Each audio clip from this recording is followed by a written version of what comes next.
Vamos a iniciar dándoles la bienvenida. Bienvenidos al webinar de la tarde de hoy, organizado por Aden School of Government, perteneciente al grupo educativo Aden. Esta tarde le damos la bienvenida a la profesora Florencia Ferrer, profesora muy querida de la Maestría de Gestión de Políticas Públicas de Aden. Esta tarde tendremos el tema Transformando al sector público con blockchain. Voy a compartirles pantalla en la hoja de vida de la profesora Florencia. La profesora Florencia Ferrer es socióloga por la Universidad de Buenos Aires, máster, doctora y PhD por la Universidad de Sao Paulo. Ha trabajado de forma pionera con innovación para el sector público, ayudando al primer escalón de gobierno de América Latina a repensar el Estado. Ha colaborado en diversas oportunidades con presidentes, ministros, gobernadores y secretarios de Estado. Es fundadora y coordinadora del primer think tank brasilero enfocado en innovación para gobierno NetGov.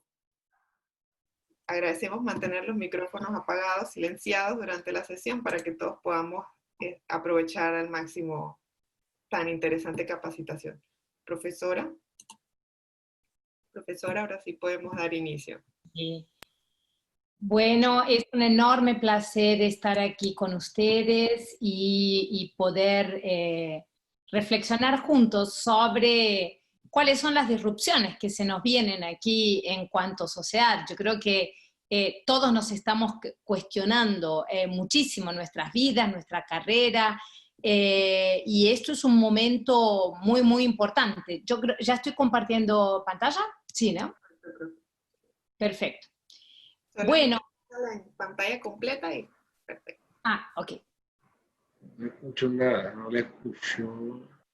Bueno, creo que el COVID-19 nos puso a todos, a toda la sociedad, tanto individuos como empresas, como Estado, en una especie de prueba de concepto radical, en donde básicamente si uno no consigue transformarse digitalmente rápidamente, realmente deja de existir en este mundo, y esto nos pasó a todos, ¿no? Como individuos tuvimos que aprender a usar todos los canales digitales posibles, pasamos a hacer las fiestas de cumpleaños de la familia por Zoom, pasamos a brindar con los amigos también por Zoom. A mí, creo que a todos nos ha pasado, o sea, mi madre, que ya tiene más de 75 años, bueno, tuvo que aprender de un día al otro a usar todos los canales posibles para comunicarse, inclusive con su hija que estaba también en Buenos Aires. O sea, yo creo que esta prueba de concepto, por eso llamo una especie de prueba de concepto radical, porque se dio de una forma vertiginosa y continúa todavía provocando una verdadera transformación importante. Además de esta transformación digital, me parece que hay algo que está bastante claro, que es que este impacto no fue igual para todos. Probablemente, todo indica, hoy no lo conseguimos medir todavía, pero el abismo social, la brecha, se va a ampliar en todo el mundo. Los que consiguieron incluirse digitalmente, y ahí les traigo esta reflexión de Manuel Castells cuando escribió La Era de la Información en los años 90, en donde decía, las élites son globales, la gente es local, y yo creo que la pandemia nos colocó esto de una forma muy cruda. La clase A, los niños de clase A muy rápidamente consiguieron adaptarse a lo que era la enseñanza a distancia, las universidades privadas también, las públicas tardaron mucho más, y los niños de clase C y D, que no tienen acceso tanto en términos de Wi-Fi, de calidad de bando, de conexión, como de equipamientos, o porque viven muchas personas en un mismo espacio y no tienen la privacidad ni el silencio para estudiar. Entonces el abismo social que se va a abrir es una cosa asustadora. Cuando tenemos, ya hay algunos números que se proyectan como reducción del PIB, claro, este efecto deflacionario no va a afectar a todos igual. Y me parece que aquí, ¿por qué esto es importante? Porque básicamente el Estado va a tener que tener un papel todavía muchísimo más central del que tenía. El desempleo estructural, si ya lo veíamos y ya era un proceso bastante claro en donde los que se desempleaban con la innovación tecnológica no conseguían volver a entrar en los puestos de trabajo, bueno, esto hoy se va a tornar muchísimo más crudo y mucho más radical. Porque, y claro, el efecto anticíclico, la postura anticíclica del gobierno, si siempre fue importante, hoy será todavía más fundamental. ¿Quién no se transformó digitalmente? No existe hoy, no consigue ni producir actividad económica ni relacionarse socialmente. Yo uso una metáfora en mis clases que es el gran incendio de Londres y todos los grandes incendios de las ciudades europeas de fin del siglo XVII no se combatieron abriendo más y más destacamentos de bomberos. Se combatieron reestructurando las ciudades, repensando el material con el que se construían las ciudades, abriendo más espacio y creando un trazado urbano. El Estado contemporáneo muchas veces continúa apagando incendios, continuamos engordando, no creciendo, continuamos haciendo más de lo mismo. El COVID-19 y esta crisis nos colocó en una situación en donde esto ya no es más posible. O el Estado se reinventa o no tenemos cómo volver a crecer como sociedad, como economía, como un todo. El siglo XXI comenzó cercado ya de cuestionamiento muy profundo a las democracias. A mí me parece que este proceso se va a ahondar en esta situación del post-COVID. Básicamente el ciudadano del siglo XXI no se siente representado por este Estado que estaba ahí. Este modelo se viene llamando como la muerte de las democracias y esto viene asolando todo el mundo. La emergencia nuevamente de gobiernos autoritarios es preocupante y me parece que esto todavía se puede profundizar más después de esta crisis que estamos viviendo. El siglo XX fue un siglo en donde one size fits all, básicamente era un siglo en donde el consumo de masa se ampliaba, se expandía, y el modelo de la era de oro del capitalismo fue esto, entregar más bienes a mayor cantidad de personas. El Estado, y básicamente por eso llamamos de lo que era, bueno, la preponderancia del unisex, de incluir a esa sociedad en ese consumo de masa. El siglo XXI es completamente diferente y el ciudadano del siglo XXI es muy diferente. El ciudadano es el mismo individuo como consumidor, entonces se relaciona con el mercado de una forma cada vez más segmentada. El mercado atiende a sus necesidades, no solo en términos de productos y de servicios, pero sí en la forma, en el canal como él se relaciona. El ciudadano, el consumidor, deciden la forma de canal, y esto me parece muy importante. ¿Por qué? Porque el gobierno del siglo XX fue un gobierno también one-sided que se preocupó por entregar más salud, más educación y más seguridad pública a todos. Muchas veces los gobiernos continúan siendo gobiernos del siglo XX para una sociedad del siglo XXI. Este proceso de cuestionamiento de las democracias, creo que el Occupy Wall Street fue uno de los movimientos más icónicos en este sentido, en donde los ciudadanos de Nueva York ocuparon las calles reflexionando y diciendo, este 1% que está gobernando no me representa. Los procesos hoy que se viven con George Floyd, las movilizaciones que están asolando Estados Unidos, están mostrando un nuevo momento, pero con un cuestionamiento todavía más profundo. No sé si ustedes, una cosa que me pareció de las más interesantes que sucedieron fue que toda la policía de la ciudad fue demitida y fue reiniciada la institución policial en la ciudad. Imagínense el impacto brutal, imagínense si los ciudadanos pudieran decir esto del gobierno. En muchos casos dirían, señores, empecemos de nuevo porque esto no sirve, esto que está ahí no sirve. Este proceso de cuestionamiento de las democracias, como les decía, ya se venía antes del COVID, a mí me parece que esto se va a profundizar todavía más. El 15M en Madrid, yo creo que esto fue una de las cosas que que más mostraron, en donde centenas de millares de ciudadanos españoles acamparon en las calles cerca de la Puerta del Sol, diciendo muy claramente, esto que está ahí no me sirve, no lo quiero. Estas movilizaciones todas del siglo XXI tienen algo muy claro, que es lo que no se quiere, pero ninguno hasta ahora tuvo claro qué es lo que sí se quería. Este es el momento que estamos viviendo. Además, el Estado es un prestador de servicios, por lo tanto es muy intensivo siempre en mano de obra. Siempre es más delicado sustituir mano de obra en servicios que en la producción de productos. Entonces, en este sentido, realmente el Estado tiene una tendencia a tener un aumento en su tamaño en la medida en que viene atendiendo demandas crecientes a partir del crecimiento vegetativo. Pero este ciudadano del siglo XXI también exige nuevas cosas de los gobiernos, exige hospitales veterinarios públicos, no solo hospitales. Entonces, las demandas aumentan, la calidad de la participación del ciudadano aumenta, y este es el estado que precisamos cuestionar. Esta nueva generación de demandas se amplía a cada día que pasa. No podemos continuar con el estado que tenemos. Cuando miramos el tamaño del Estado, el tamaño de la deuda pública como porcentaje del PIB, esto no es exclusividad de América Latina. En Estados Unidos y el Reino Unido, en 1913, esta proporción era de más o menos 13%.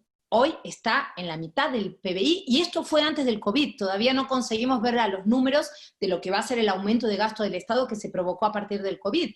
Este es un número de Costa Rica, pero básicamente esto se pasa en todo el resto de América Latina. Tenemos más o menos una cantidad del Producto Bruto ocupando una parte de la economía. Este estado que tenemos no cabe en esta economía.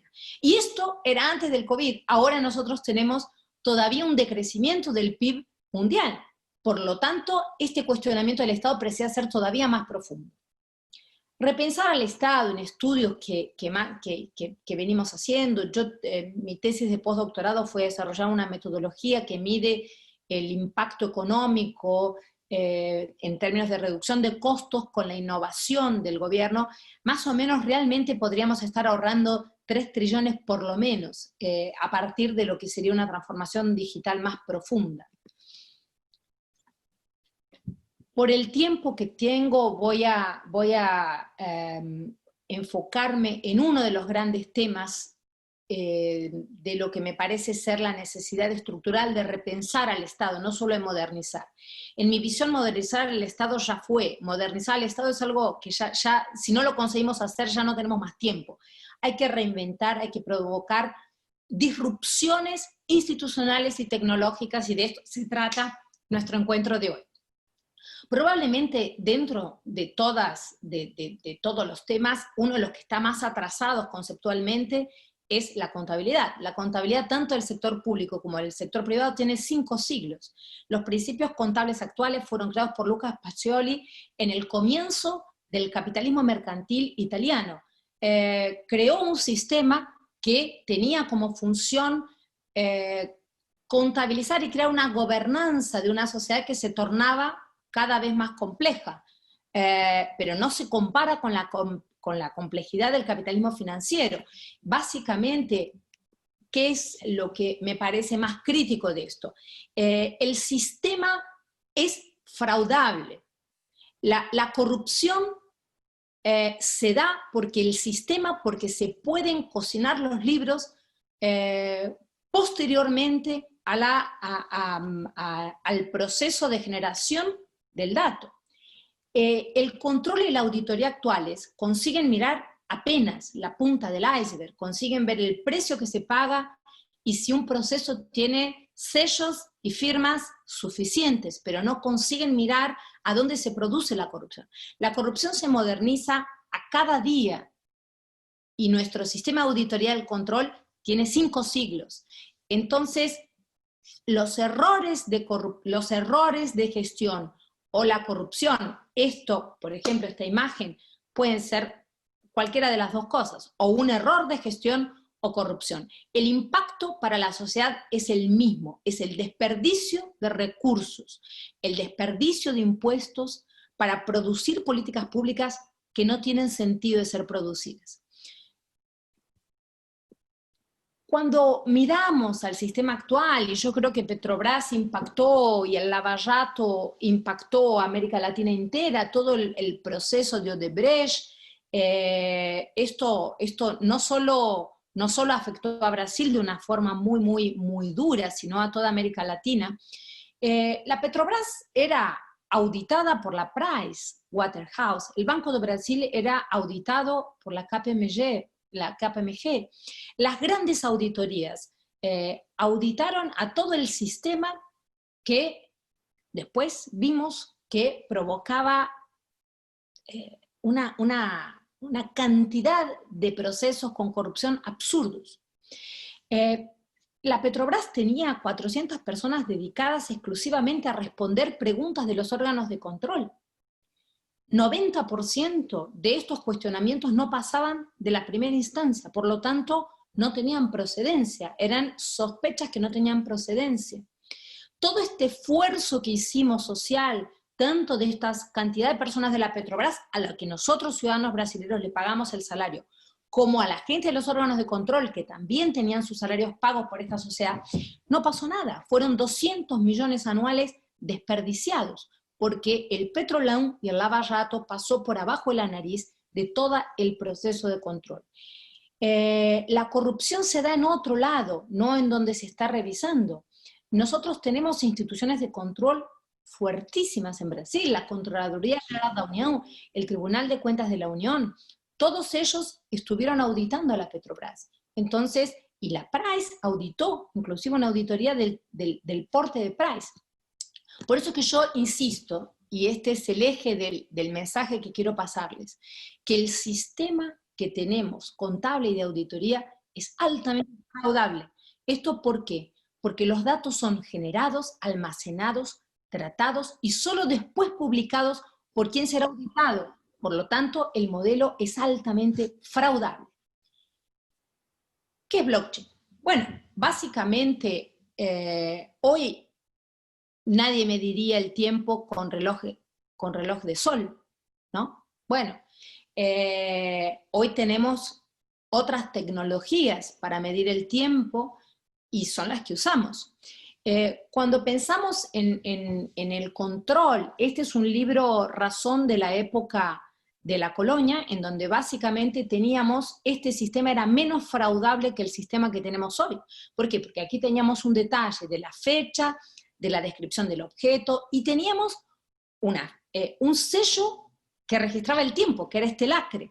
Entonces, un lacre arriba del otro garantizaba que cada anotación fuera posterior. Por lo tanto, para fraudar un sistema como este, la única opción era quemar el libro y hacer otro. El sistema que tenemos hoy es muchísimo más fraudable. Cuando pensamos en qué es blockchain, y ya quiero entrar en el tema, es un poco algo que me parece importante. ¿Cómo funciona la tecnología en sí de blockchain? No me parece que sea un tema tan relevante para los que ejecutamos o pensamos políticas públicas. Yo soy socióloga, básicamente, yo sé que cuando tengo una licuadora, a mí lo que me importa es que básicamente sé que si yo conecto una fuente de energía a este aparato, que básicamente debe tener adentro, no sé, algunos tornillos, motores, a partir de este impulso genera lo que yo quiero, que es el jugo que está arriba. Lo que nos importa es qué es lo que yo produzco con blockchain, no necesariamente cómo funciona. Yo tengo el lujo de tener a mi hijo matemático y desde los 16 años él trabajaba con blockchain, entonces yo aprendí un montón de cosas que no las hubiera sabido de otra forma. Pero lo que realmente me importa es dejar claro esto. Aquí nos vamos a enfocar en qué es lo que se puede producir en términos de políticas públicas, de auditoría y del control con blockchain. Y un poco esto, ¿qué es la blockchain? La blockchain es una estructura de datos distribuida, usable, inmutable y que se da en tiempo real. Me permite al mismo tiempo tener múltiples controles al mismo tiempo de quién está produciendo la política pública, del control interno, del control externo y del propio ciudadano. Entonces, blockchain tiene una característica también de que la interoperabilidad se da en su definición de tecnología, no la tengo que construir posteriormente. Por eso cuando pensamos en implementarla, conseguimos provocar varios cambios al mismo tiempo. En una única gestión del cambio conseguimos provocar varios efectos muy deseables. ¿A dónde se puede aplicar principalmente blockchain? A varios temas. Primero, como toda tecnología, no sirve para todo, sirve para algunas cosas. En algunos aspectos puede provocar impactos muchísimo más interesantes. Entonces también es importante dejar claro esto, porque si no, parece que puede servir para resolver todos los temas, no resuelve todos los temas. La principal vocación me parece que es la implementación para compras públicas. ¿Por qué? Porque básicamente me permite tener con una interfase digital muy similar a la que se tiene hoy en cualquier aplicativo digital, en cualquier aplicación digital, podemos tener varias cosas al mismo tiempo. ¿Cómo se daría? Entonces les voy a contar 2 ejemplos del uso de tecnologías de este tipo para compras públicas. En un lado de la compra pública tenemos la complejidad de lo que son las pequeñas transacciones, el sistema cajas chicas o de pequeñas compras distribuidas en un territorio. ¿Qué es lo que nos pasa con esto? Que en general el costo del control de la transacción es más caro que la propia transacción o de lo que yo compro. Entonces, cuando un director de escuela, cuando un director de hospital tiene que realizar una compra de este tipo, básicamente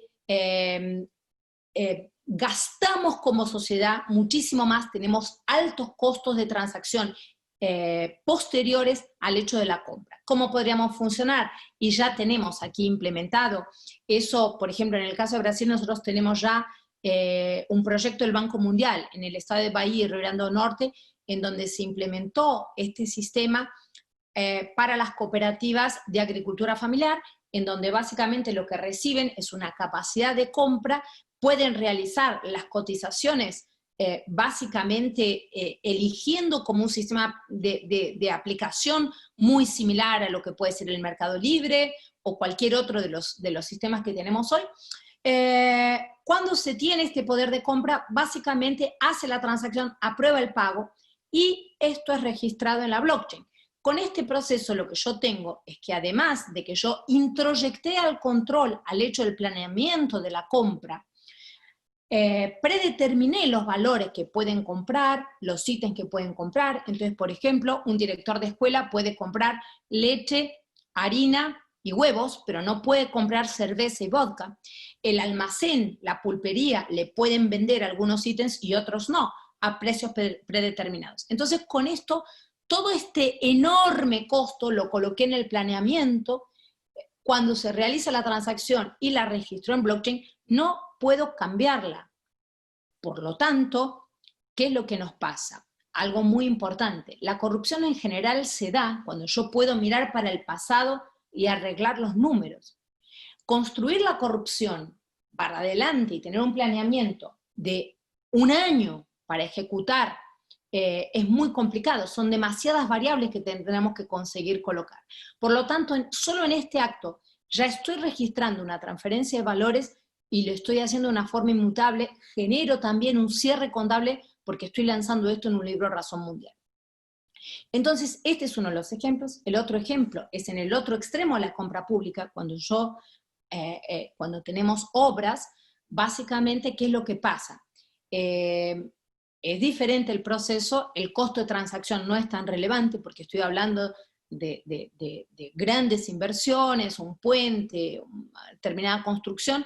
Entonces ahí el problema es otro, es que hay opacidad en todo el proceso y no consigo mirar. El gobierno puede repasar el recurso para la empresa contratada, la principal contratista, pero no consigue ver la cadena abajo. Y es ahí a donde en general se da la corrupción, en este sobreprecio, en subprecio, en un atraso. Entonces, cuando nosotros implementamos, y aquí ya es otro concepto que es de smart contract, pero que también funciona usando como base blockchain, me permite tener una visión de toda la cadena entera del contrato. Básicamente un smart contract es un software, tiene una ejecución muy similar a la de un software, entonces básicamente puedo ejecutar funciones cuando termino determinadas etapas, haciendo pagos a toda la cadena al mismo tiempo. Entonces, con esto es el otro ejemplo, en el otro extremo de la compra pública, en donde también tecnologías de este tipo nos permiten introyectar al control, al acto de planeamiento. Por lo tanto, cuando yo realizo la operación, el control ya está dado y ya tengo una transparencia que permite una auditoría simultánea por varios actores. Cuando pensamos en el blockchain como una forma de superar la auditoría actual, esto también se da para el sector privado. Las Big Four, las grandes auditorías, también están muy preocupadas porque básicamente sistemas como blockchain quiebran la columna vertebral de una entidad que se dedica a la auditoría. Esto es un paso más, no es solo hoy, ya tenemos, digamos, la robotización tanto de abogados como de contadores. Esto es un paso adicional, porque en realidad consigo hacer varias cosas al mismo tiempo, con una única innovación tecnológica y con algo más importante. ¿Cuál es la gran dificultad de la innovación tecnológica? Es la resistencia al cambio que siempre se da, tanto en sector público como en privado. Por lo tanto, en un único proceso de innovación, yo ya voy a tener que enfrentar a la resistencia al cambio, ya consigo implementar más de una cosa al mismo tiempo. Una otra vocación muy importante de blockchain es eliminar a la necesidad de tener un tercero de confianza. Los notariados, por ejemplo, entonces tiene una vocación muy interesante. Cuando yo hago un registro de propiedad, ¿por qué tengo que tener un notario? Porque básicamente tengo que tener, esta es la forma de gobernanza que tenemos hoy, en donde un tercero de confianza es habilitado para legitimar que esta relación y que esta transacción fue correcta. En la medida en que yo consigo conectar peer-to-peer a los interesados y básicamente coloco como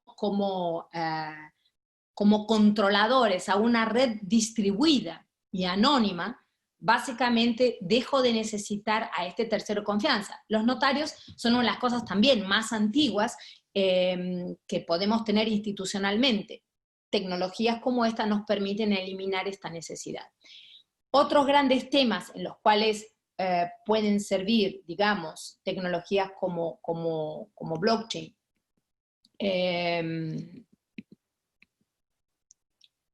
todo lo que es, todo el tipo de registro, digamos, básicamente tanto de propiedades como de vehículos automotores. Cuando yo tengo una transferencia de propiedad y la tengo registrada en un libro razón mundial como este, no necesito terceros de confianza. Entonces tiene una gran vocación para lo que es gestión patrimonial, por ejemplo, del Estado, etcétera, etcétera.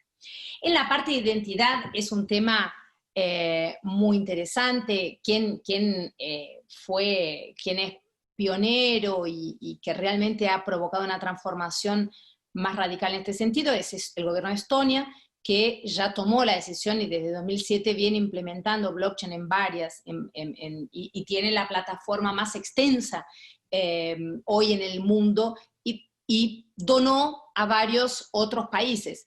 Algo muy interesante es que aquí en América Latina, el gobierno de Uruguay, que saltó digitalmente y 12 lugares en el último ranking, lo que hizo fue exactamente copiar y pegar el modelo de Estonia. Entonces hubo, a partir de cooperación y de un respaldo muy importante del BID, del Banco Mundial, el gobierno uruguayo conoció profundamente al gobierno de Estonia viajó a Uruguay, y básicamente esto nos muestra que esto es posible, inclusive con una otra herencia cultural como la que nosotros tenemos. Si Uruguay lo hizo, realmente Panamá también lo puede hacer y dar un salto digital de esta forma. Bueno, como decía, para usar como medios de pago desde ya que tenemos varias aplicaciones que pueden ser posibles, y algo más importante, el control social, que realmente me parece ser la forma más efectiva de tener hoy control de políticas públicas. Aquí en Brasil y en el mundo se viene avanzando mucho. Aquí el Tribunal de Cuentas de la Unión ya está evaluando tecnologías con blockchain para los libros razón distribuidos para el sector público. Esto me parece muy importante porque la verdad no hay ningún motivo para que no migremos a sistemas con la transparencia que nos permite blockchain.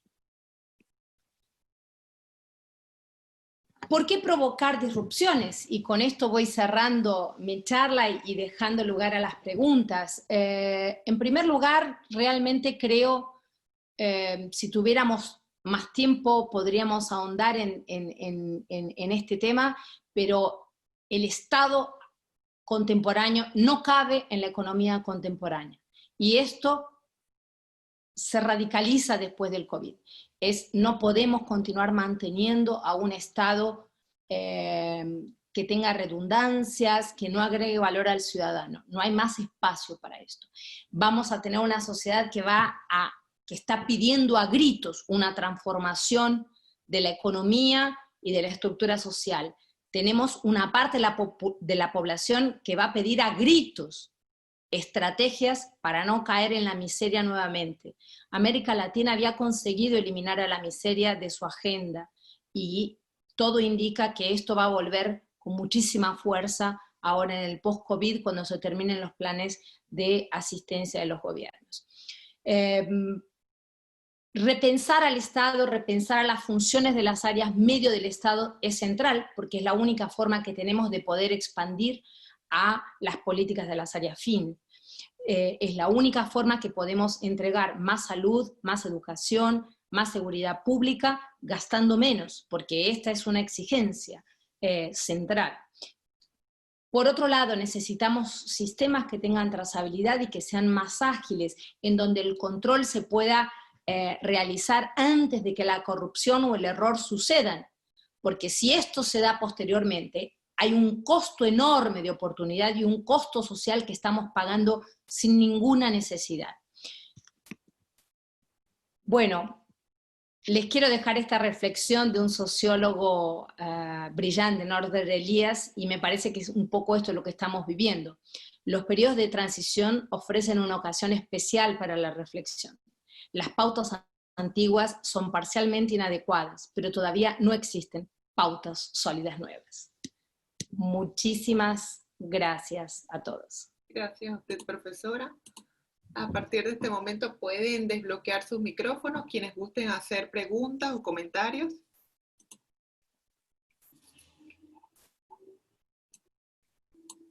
Buenas tardes. Buenas Iván tardes. Susana, desde República Dominicana. Estimada Florencia, mi pregunta va muy enfocada con respecto a algo que usted mencionó cuando explicaba lo del blockchain, respecto a no afectar lo que ya había sucedido, es decir, no modificar lo que ya era histórico.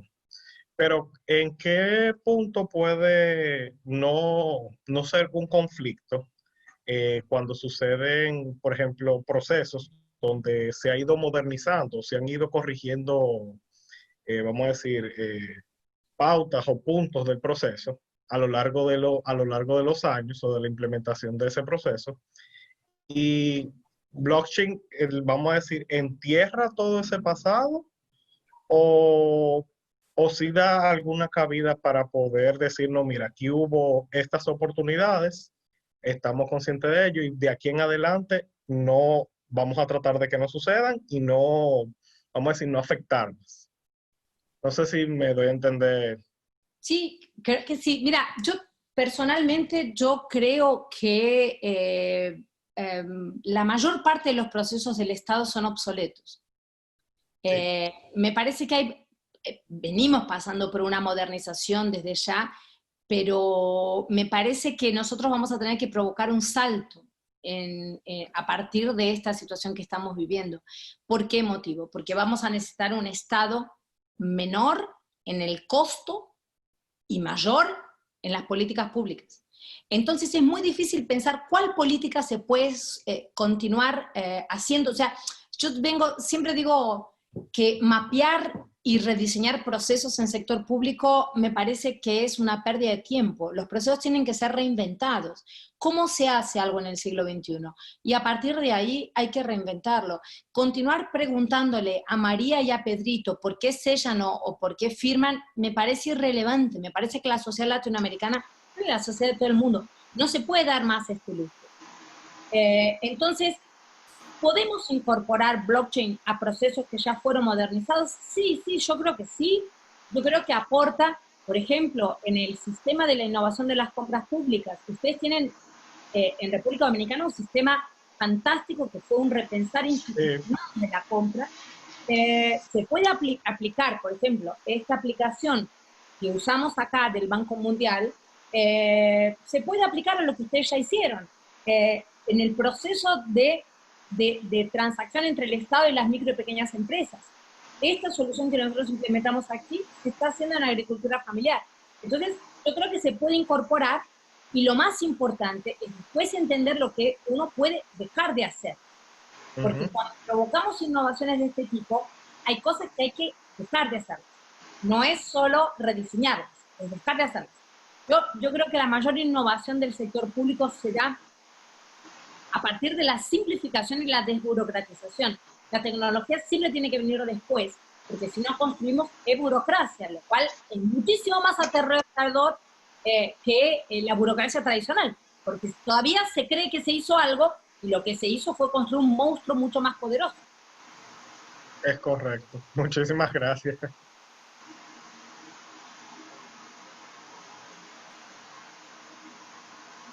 ¿Alguien más quisiera hacer una pregunta? Rolando, veo que tiene su micrófono abierto. Sí, buenas tardes. Sí, bueno, quizás no escuché el principio, pero quería saber o conocer desde Panamá, quería conocer pues si el blockchain eso es referente a la cadena de bloques, ¿es un sistema privado? ¿Es un sistema que, cómo se le da la usabilidad al mismo sistema? No es un sistema privado, es un poco así como la Internet. Fue la construcción de rutas públicas, digamos, para transitar. Antes de Internet, ¿se acuerdan lo que había? O sea, bueno, para los que son más viejitos, la conexión se tenía que dar físicamente entre las diferentes... Sí. La Internet creó una autopista pública para circular información, datos, etc. Blockchain es lo mismo, es pública y en realidad hay blockchain privadas, pero digamos, es el mismo concepto. Lo que pasa es que se pueden transitar valores de forma más segura y reversible. Pero básicamente hay blockchain públicas, hay blockchain privadas, y se puede usar esto en modelo de confederación usando un híbrido de las dos, pero en principio no, es una autopista pública. Ok, gracias. Yo sí tengo dos preguntas. La primera se trata sobre, usted en esta presentación ha presentado diferentes cosas que se puede modernizar en el gobierno utilizando el blockchain. ¿Usted ve algunas de ellas como algo sencillo que se pueda implementar relativamente rápidamente? ¿O acaso todos por tener que ser parte del legislativo del gobierno va a ser un gran esfuerzo mover eso? Y soy de acá de Panamá. No hay que cambiar marco legal, no se necesita hacer un cambio de marco jurídico ni legal, porque básicamente es usar una tecnología que está disponible. Entonces, en ninguno de los casos hubo que cambiar marco legal. O sea, básicamente sí me parece simple. Tiene una complejidad tecnológica diferente que tiene un otro tipo de criptografía, exige una cierta especificidad técnica. Pero esto no quiere decir que tenga una complejidad mayor o menor que cualquier otra innovación tecnológica. Este ejemplo que les daba de esta aplicación para comunidades agrícolas, en realidad la interfase es la misma que tenemos hoy en cualquier aplicación de pagos. Y hoy todas las clases sociales utilizan medios de pagos electrónicos. Entonces, no cambia tanto la interfaz. La complejidad que está por atrás, esto no implica ni en un cambio de marco legal, ni en una complejidad mayor de que especificar técnicamente esta necesidad. O sea, no cambia tanto con cualquier otra innovación tecnológica. Lo que sí permite hacer es que me permite aumentar el valor agregado de esta transformación tecnológica y me permite directamente reducir enormes cantidades de costos de transacción sociales, como por ejemplo la auditoría posterior, en la medida en que la puedo tener antes o en el mismo momento. Entonces, en realidad, no me parece que tenga una complejidad muy superior a cualquier otra innovación tecnológica que ya implementemos en el gobierno. Y definitivamente, no es necesario cambiar el marco legal. No se necesita el legislativo para esto. Y la segunda pregunta que tenía era sobre si algunas de estas cosas, ¿acaso la sociedad civil, la sociedad privada, son capaces de implementar esto como que instrumentos de gobernanza en paralelo al gobierno? ¿O tiene que ser el gobierno que tiene que tomar la rienda de todo esto? Muchas gracias por la pregunta. Yo la verdad creo que cuando hablamos de simplificar al gobierno, crear mecanismos de autogobierno de la sociedad me parece muy relevante. Hay varios ejemplos. En el sector privado hay muchísimos ejemplos de uso de blockchain, tanto para, por ejemplo, resolver transferencia de dinero de un país a otro. Entonces, cuando alguien que tiene a su familia en Filipinas y vive en Estados Unidos y tenía que usar Western Union, perdía por lo menos 8% del valor en costo de transacción y perdía 2 o 3 días. Hoy hay varias soluciones muy creativas que se transfiere el dinero absolutamente en la hora y que en la otra punta la persona puede retirar electrónicamente, puede retirarlo en dinero. O sea, hoy ya hay aplicaciones, bueno, desde ya el Bitcoin es una de las principales, digamos, funciona a partir de blockchain, digamos, la base de datos que permite que Bitcoin exista. Entonces, digamos, me parece que es el mejor ejemplo de esto. Después hay varias soluciones de smart contracts, que todas usan blockchain.